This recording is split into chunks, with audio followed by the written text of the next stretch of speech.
నమస్తే అండి, నేను డాక్టర్ రాజ్యలక్ష్మి, ఎంఎస్ సుఖబీజీ, practicing gynaecologist in Kamareddy Rajyalakshmi nursing home. ఇప్పుడు మనం మాట్లాడుకునే ముఖ్యమైన టాపిక్ ఏంటంటే హిస్టోస్కోపీ. హిస్టోస్కోపీ అంటే ఏంటి? మనం అందరూ ఎండోస్కోపీ అది లాప్రోస్కోపీ విన్నాము, కానీ హిస్టోస్కోపీ ఎప్పుడు వినలేదు అనుకుంటారు. హిస్టోస్కోపీ ఏంటంటే గర్భసంచిలోంచి కెమెరా పెట్టి గర్భసంచి లోపలి పొరల్ని గమనించడం హిస్టోస్కోపీ అంటారు.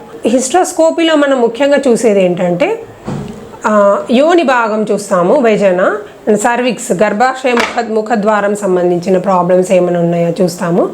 తర్వాత కెమెరాలో లోపలికి వెళ్ళి మనం గర్భసంచి లోపలి పొరల్లో ఏమైనా సమస్యలు ఉన్నాయా అనేవి కూడా చూస్తామన్నమాట. అయితే ఏమేమి సమస్యలు ఉండే అవకాశం ఉంది గర్భసంచి లోపలి పొరల్లో? చాలా కామన్గా ఉండేవి ఏంటంటే పాలిప్స్ అండి. పాలిప్ అంటే ఏంటంటే ఒక రకంగా గర్భసంచి లోపలి పొరల్లో ఎండోమెట్రియం పొరకి మాంసం పెరుగుతుందన్నమాట. పాలిప్ అంటారు దాన్ని.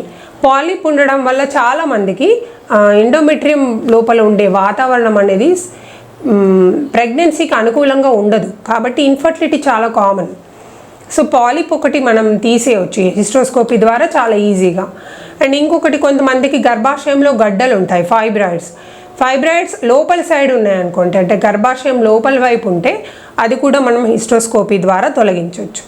కొంతమందికి చాలా అరుదుగా జరిగే ప్రాబ్లం ఏంటంటే గర్భాశయంలో గోడలు ఉంటాయి.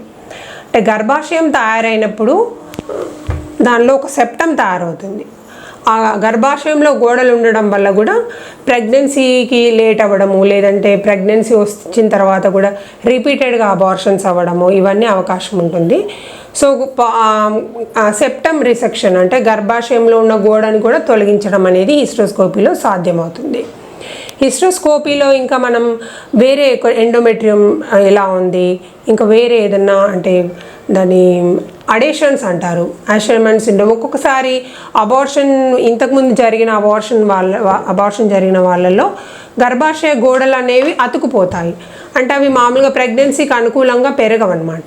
అతుకుపోయినప్పుడు ఆ అతుకులు కూడా తొలగించే అవకాశం హిస్టోస్కోపీ ద్వారా ఉంది. ఈ హిస్టోస్కోపీ మన రాజ్యలక్ష్మి నర్సింగ్ హోమ్లో అవైలబుల్ ఉంది. గత 6-7 సంవత్సరాల నుంచి చాలామంది హిస్టోస్కోపీ ద్వారా చికిత్స తీసుకొని సంతాన సాఫల్యత పొందిన వాళ్ళు ఎంతోమంది ఉన్నారు. ఈ అవకాశాన్ని సద్వినియోగం చేసుకోండి. Thank you.